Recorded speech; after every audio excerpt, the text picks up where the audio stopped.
Hello friends, आप सभी को नमस्कार। आप सभी का वेलकम इस क्लास में।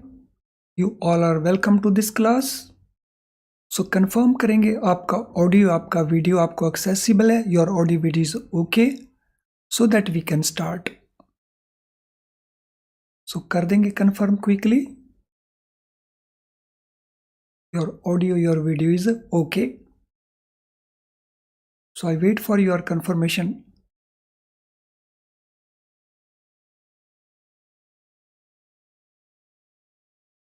तो चलिए शुरू करते हैं। तो जैसा आप देख रहे हैं, हम कंटिन्यू कर रहे हैं। कल हमारा जो सेशन था वो मॉड्यूल ए चैप्टर 1, जो हमारा अकाउंट्स जेईबी का पेपर है, तो उसको हम कंटिन्यू कर रहे हैं।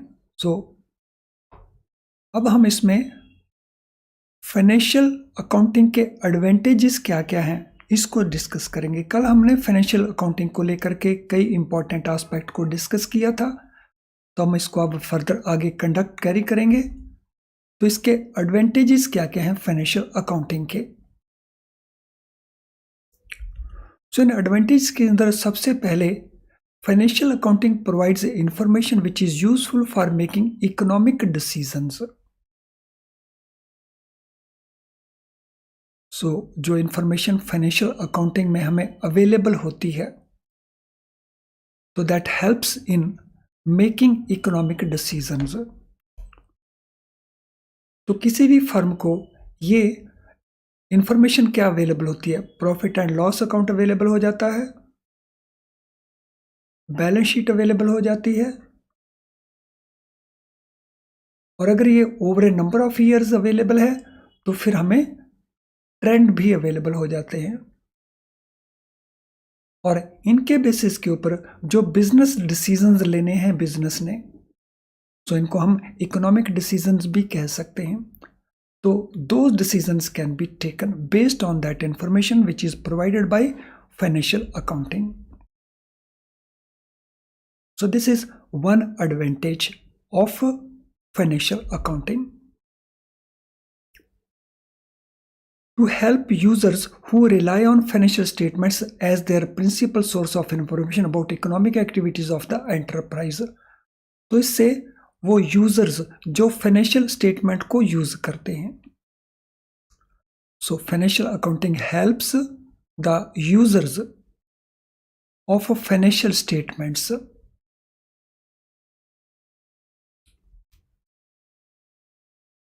तो उन यूजर्स के लिए ये फाइनेंशियल स्टेटमेंट्स प्राइमरी सोर्स हैं, मेन सोर्स हैं इंफॉर्मेशन का about activities of that business. उस बिजनेस की जो एक्टिविटीज हैं उसके बारे में इंफॉर्मेशन का ये प्राइमरी सोर्स हैं, ये फाइनेंशियल स्टेटमेंट्स। अब बात रहेगी ये यूजर्स कौन कौन से हैं, who are the users of these statements. So कौन कौन बेनिफिट लेते हैं फाइनेंशियल अकाउंटिंग का? तो यूजर्स में कौन कौन है? तो यूजर्स के अंदर हमारे इन्वेस्टर्स हो सकते हैं। सो सबसे पहले तो शेयर होल्डर्स हो सकते हैं,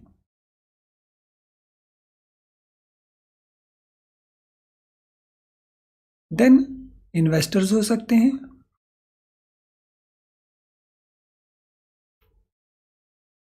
देन कस्टमर्स हो सकते हैं,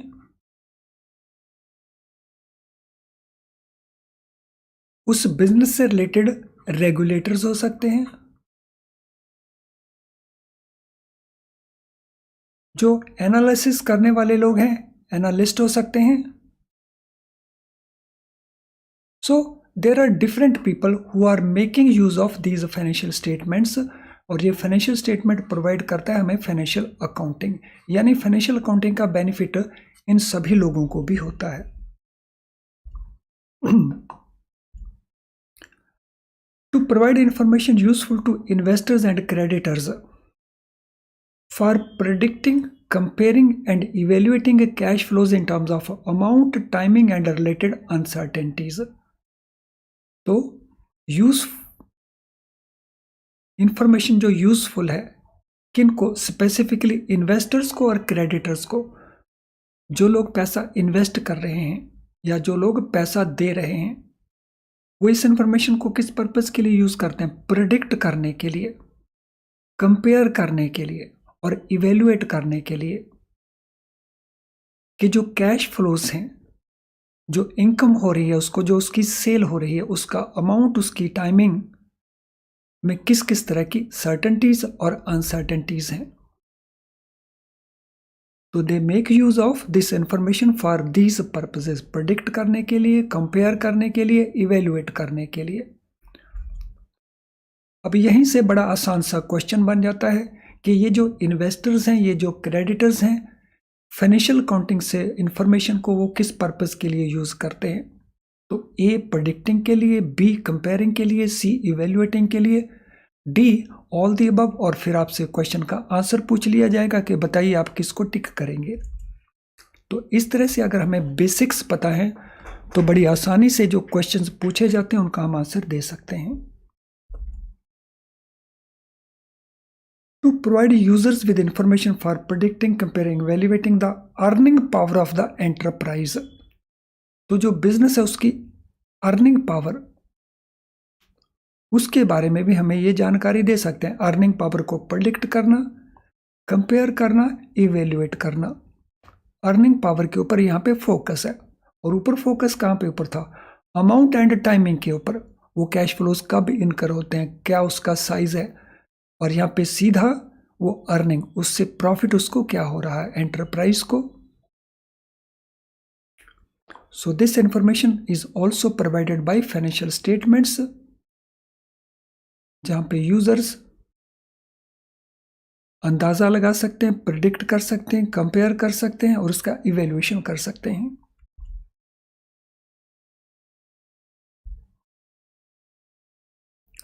To supply information useful in judging the management's ability to utilize enterprise resources effectively for achieving primary enterprise goals। तो इससे हम मैनेजमेंट के बारे में भी अंदाजा लगा सकते हैं, हाउ कैपेबल इज मैनेजमेंट। तो दीज स्टेटमेंट्स सप्लाई इंफॉर्मेशन जो यूजफुल है मैनेजमेंट की एबिलिटी को जज करने में। सो मैनेजमेंट्स एबिलिटी को जज करने के लिए, और मैनेजमेंट की जो एबिलिटी जो हम जज करते हैं उसमें कौन कौन से एरियाज हैं, कि मैनेजमेंट जो अवेलेबल रिसोर्सेज हैं उनको कैसे यूज करती है। सो फाइनेंस अवेलेबल है, उसको मैनेजमेंट कैसे यूज करती है। इंफ्रास्ट्रक्चर क्रिएट किया हो उसको मैनेजमेंट कैसे यूज करती है। मैन पावर को मैनेजमेंट कैसे यूज करती है। अदर सोर्सेज हैं उसको मैनेजमेंट कैसे यूज करती है। तो इसके बारे में हम जजमेंट कर सकते हैं मैनेजमेंट की एबिलिटी के बारे में, और ये इंफॉर्मेशन भी हमें फाइनेंशियल अकाउंटिंग प्रोवाइड करता है।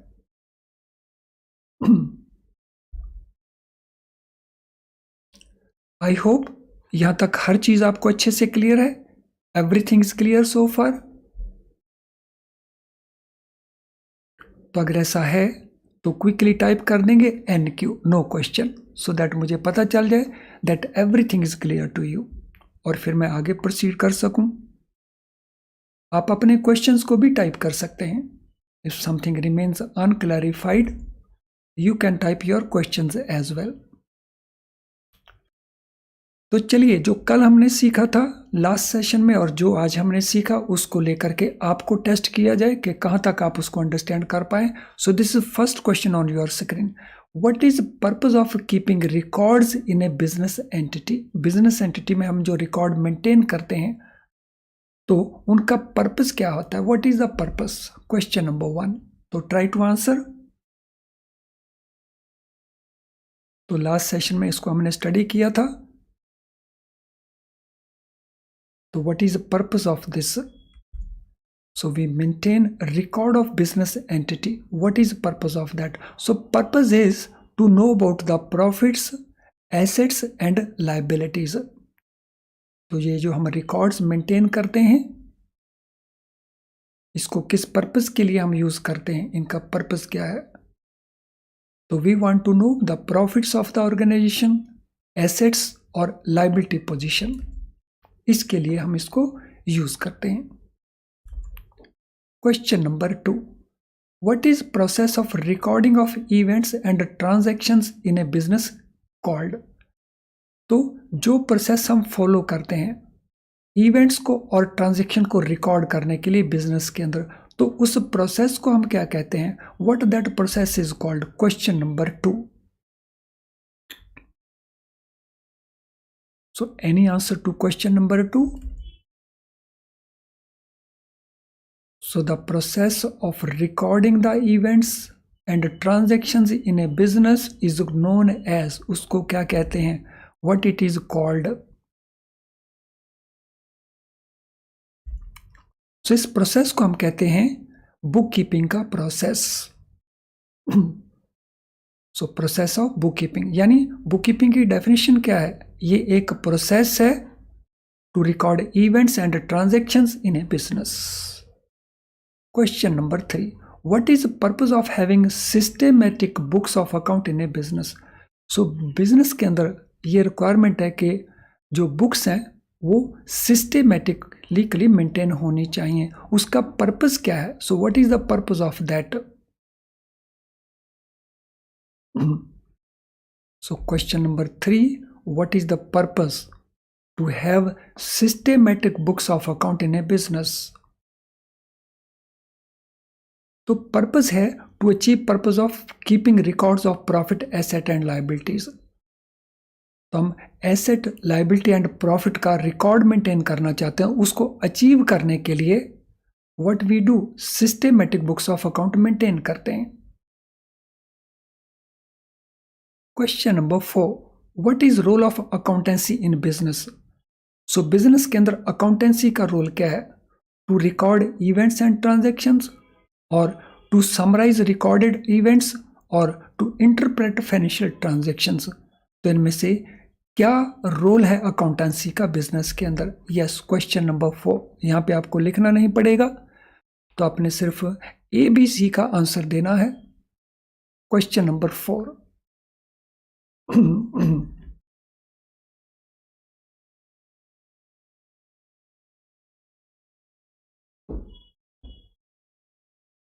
yes, question number 4, what is the answer? Role of accountancy in business? yes, all these, ये सारे के सारे पर्पस के लिए हम all the above। question number 5, what is purpose of preparing a balance sheet and profit loss account in accounting?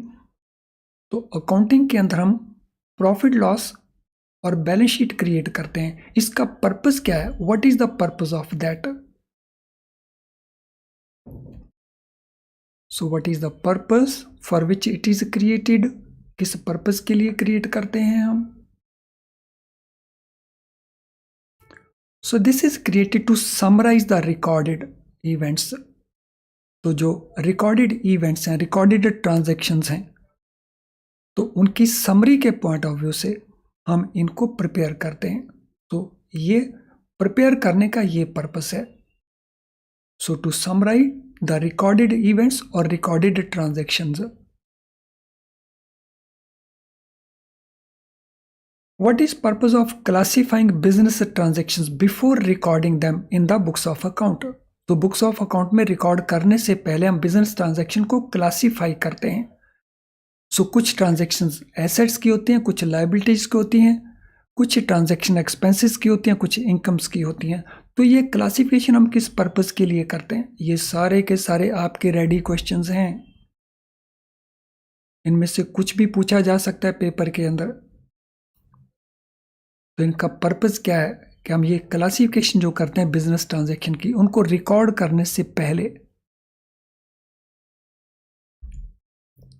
So purpose here is कि हम उसको आसानी से समराइज कर सकें, to make them easier to summarise. So summarise करने के लिए हम उसको आसानी से समराइज कर सकें, तो वो उसका पर्पस है। What is recorded in the books of account in accounting? So accounting के अंदर जो हम रिकॉर्ड करते हैं, क्या रिकॉर्ड करते हैं बुक्स ऑफ अकाउंट्स के अंदर? व्हाट इज रिकॉर्डेड, क्या रिकॉर्ड किया जाता है? सो हम रिकॉर्ड करते हैं दोज ट्रांजेक्शन जिनको हम मनी में एक्सप्रेस कर सकते हैं। तो only those transactions are recorded which can be expressed in money terms, जिनको मनी टर्म्स में हम एक्सप्रेस कर सकते हैं। फॉर एग्जाम्पल, सेल को हम करते हैं, परचेज को हम रिकॉर्ड करते हैं, क्योंकि इनकी वैल्यू को मनी टर्म्स में एक्सप्रेस किया जा सकता है। What are the financial statement produced by accounting? So accounting में जो फाइनेंशियल स्टेटमेंट प्रिपेयर की जाती हैं वो कौन कौन सी हैं? ट्रायल बैलेंस है, प्रॉफिट लॉस अकाउंट है, या बैलेंस शीट है? Yes, question number 8। तो कौन कौन सी स्टेटमेंट्स प्रिपेयर की जाती हैं अकाउंटिंग के अंदर? What statements are prepared?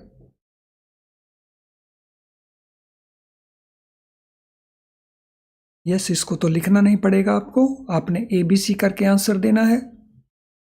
So which statements are prepared?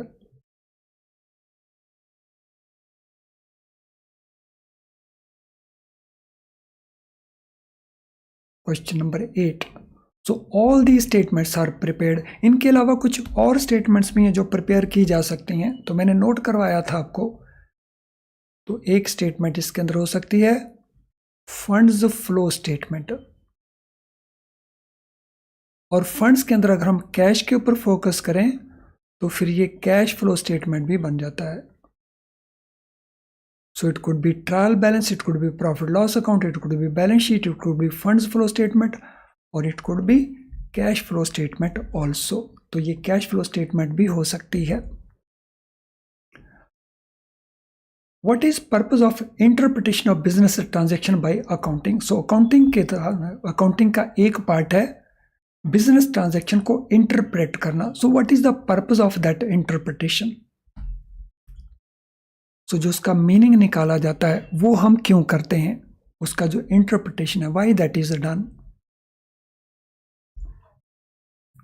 So what is purpose of that interpretation? तो purpose is to make meaningful decision for future, ताकि फ्यूचर में हम मीनिंगफुल डिसीजंस कर सकें। So based on that past record, future के लिए हम better decisions और मीनिंगफुल डिसीजंस ले सकें फ्यूचर के लिए। What is an example of a transaction that is not recorded in the books of account? तो इनमें से कौन सी ऐसी ट्रांजेक्शन है जिसको हम बुक्स ऑफ अकाउंट में रिकॉर्ड नहीं करते हैं? Purchase transaction, dispute between management and workers of the company, cost price of the computer, monetary outflow for a transaction. तो इनमें कौन सी ऐसी ट्रांजेक्शन है जिसको हम रिकॉर्ड नहीं करते हैं, which is not recorded?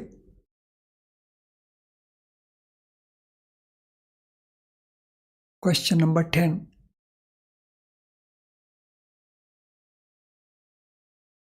Which transaction is not recorded in the books of account?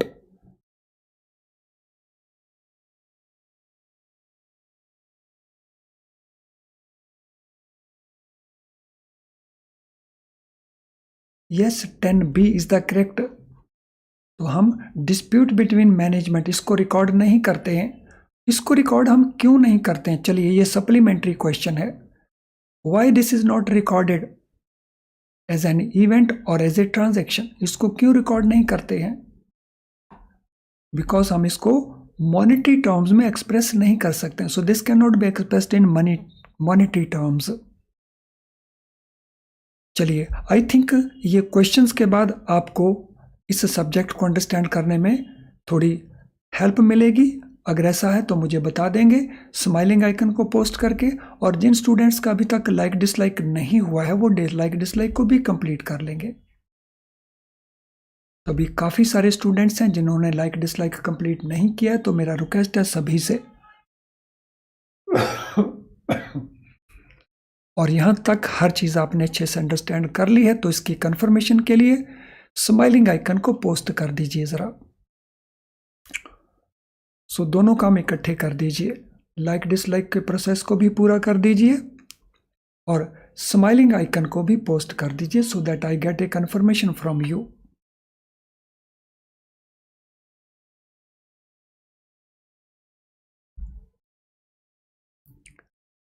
चलिए अब हम बात करेंगे historical perspective of accounting, accounting की history, historical perspective of accounting.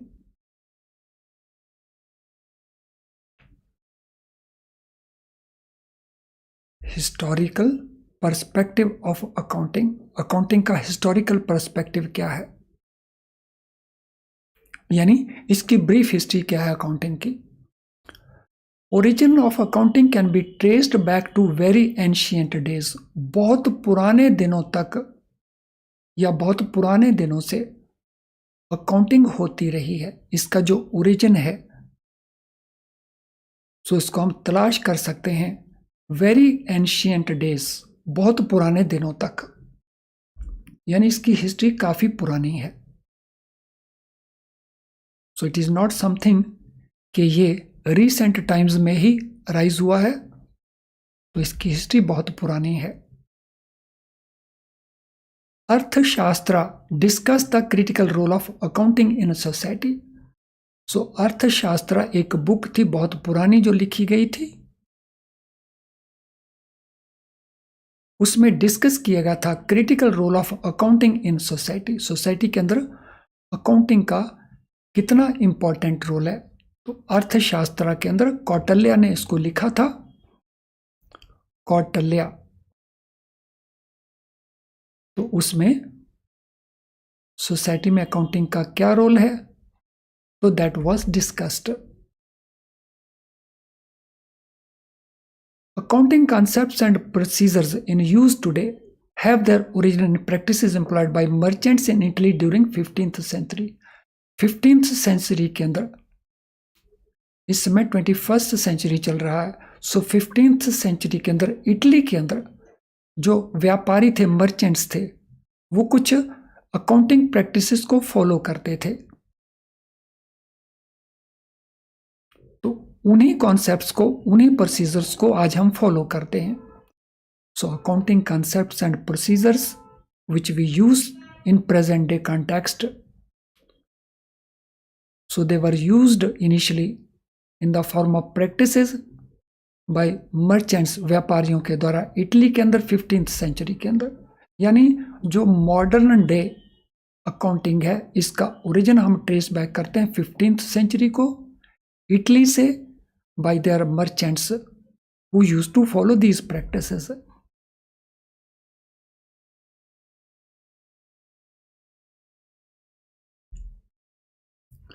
Italian methods, उसको हम जानते हैं double entry book keeping system के नाम से, और इस मेथड को यूरोप के बाकी कंट्रीज ने अडॉप्ट किया 19th सेंचुरी के अंदर। तो ये जो मर्चेंट्स थे इटली के अंदर, तो they used to follow double entry book keeping, जिसको हम इटालियन मेथड कहते हैं। तो इसको अडॉप्ट किया यूरोपियन कंट्रीज ने 19th सेंचुरी के अंदर,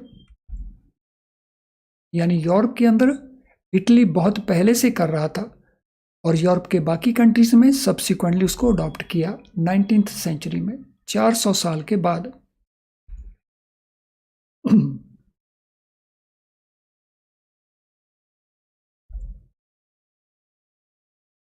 नो, हिस्टोरिकल पर्सपेक्टिव से डिफरेंट टाइप ऑफ अकाउंटिंग को अब हम डिस्कस करेंगे। So different type of accounting,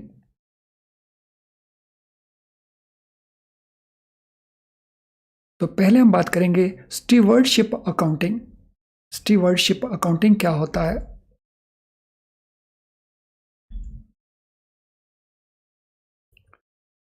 So stewardship accounting is associated with the need of the business owners to keep records of their transactions, their property, their tools, the debt they owe and debt others owe to them. जो business owners थे,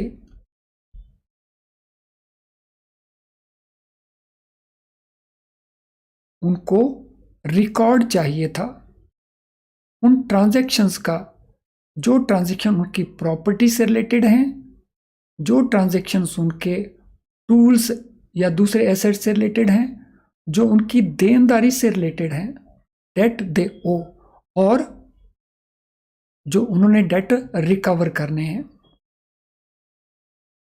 तो जो उन्होंने दूसरों से पैसा लेना है उसका रिकॉर्ड, जो पैसा उन्होंने दूसरों का देना उसका रिकॉर्ड, जो उनके पास प्रॉपर्टी है उसका रिकॉर्ड, जो उनके पास दूसरे एसेट्स हैं उनका रिकॉर्ड। उस रिकॉर्ड को मेंटेन करने के साथ ये स्टीवर्डशिप अकाउंटिंग एसोसिएटेड है। यानी जो बिजनेस ओनर्स वेल्दी पीपल थे तो इसकी जरूरत उसके साथ जुड़ी हुई है। In earlier times wealthy people, ये जो बिजनेस ओनर थे, तो वो स्टीवर्ड्स को एम्प्लॉय करते थे जो मैनेज करते थे उनकी प्रॉपर्टी को, और उसी से जुड़ा हुआ है stewardship accounting. So in earlier times, पुराने दिनों के अंदर जो वेल्दी पीपल थे वो एम्प्लॉय करते थे स्टीवर्ड्स को, और ये स्टीवर्ड्स काम करते थे उनकी प्रॉपर्टी को मैनेज करने का, उनके बिजनेस को मैनेज करने का। तो उसी से जुड़ा हुआ है stewardship accounting.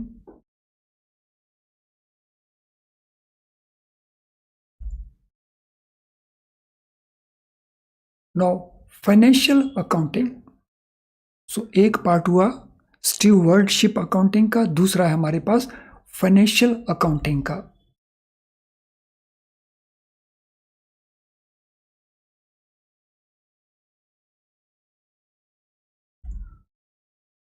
Financial accounting dates from the development of large scale business, particularly जब से ज्वाइंट स्टॉक कंपनीज बनी तब से ज्यादा। तो फाइनेंशियल अकाउंटिंग कब से शुरू हुआ? जब लार्ज स्केल बिजनेस आया, पर्टिकुलरली ज्वाइंट स्टॉक कंपनी, क्योंकि इसकी जो कॉम्प्लेक्सिटीज थी वो ज्यादा थी, तो इसलिए फाइनेंशियल अकाउंटिंग की जरूरत पड़ी। सो इसकी हिस्ट्री को हम ट्रेस बैक कर सकते हैं लार्ज स्केल बिजनेस के आने से और ज्वाइंट स्टॉक कंपनी के अपीयर होने से।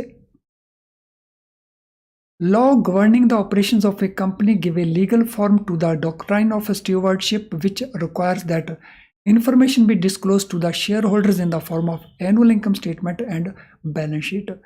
जैसे पुराने जमाने में स्टीवर्ड्स अपने मालिक को जानकारी देते थे, तो उसी पैटर्न के ऊपर, उसी प्रिंसिपल के ऊपर, उसी डॉक्ट्राइन के बेसिस के ऊपर अब इंफॉर्मेशन दी जाती है किनको? शेयर होल्डर्स को।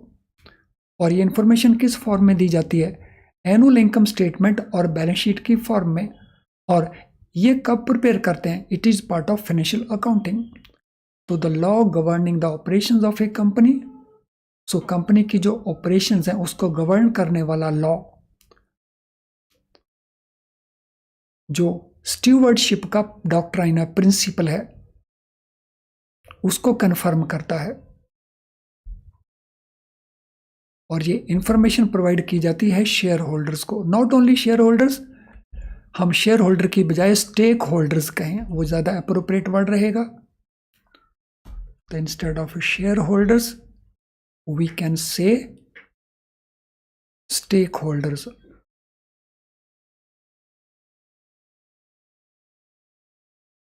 और स्टेक होल्डर्स में फिर बहुत सारे लोग आ जाते हैं। सो जिसमें शेयर होल्डर्स हैं, इन्वेस्टर्स हैं, लेंडर्स हैं, क्रेडिटर्स हैं, and so on. Importance attached to financial accounting statement can be traced the need of the society to mobilize savings and channel them into profitable investment. तो financial accounting की जो statement बनती हैं उसका जो importance है वो इस बात में भी है कि सोसाइटी के पास सेविंग्स हैं और उन सेविंग्स को चैनलाइज किया जाता है प्रॉफिटेबल इन्वेस्टमेंट में, और उसमें इंपॉर्टेंट रोल प्ले करती हैं these financial statements. So investors whether they are large or small, must be provided with reliable and sufficient information in order to be able to make efficient investment decisions. तो investors को efficient decision making के लिए इन सभी बातों की जरूरत पड़ती है। तो दे नीड ऑल दिस। चलिए फ्रेंड्स, आज की क्लास को हम यहीं पे वाइंड अप करते हैं। कल हमारी पीपीबी की क्लास रहेगी और अकाउंट्स की क्लास भी रहेगी,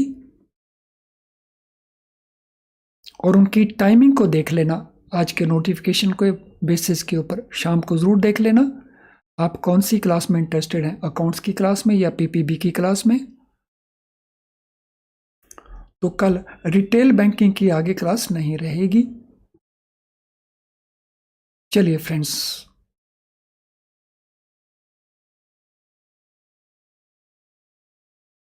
तो आपको कुछ फीडबैक देना हो, कुछ आपका क्वेश्चन हो, तो आप क्वेश्चन कमेंट बॉक्स के अंदर भी टाइप कर सकते हैं। तो चलिए अब वाइंड अप करते हैं इसको। Thank you, all the best.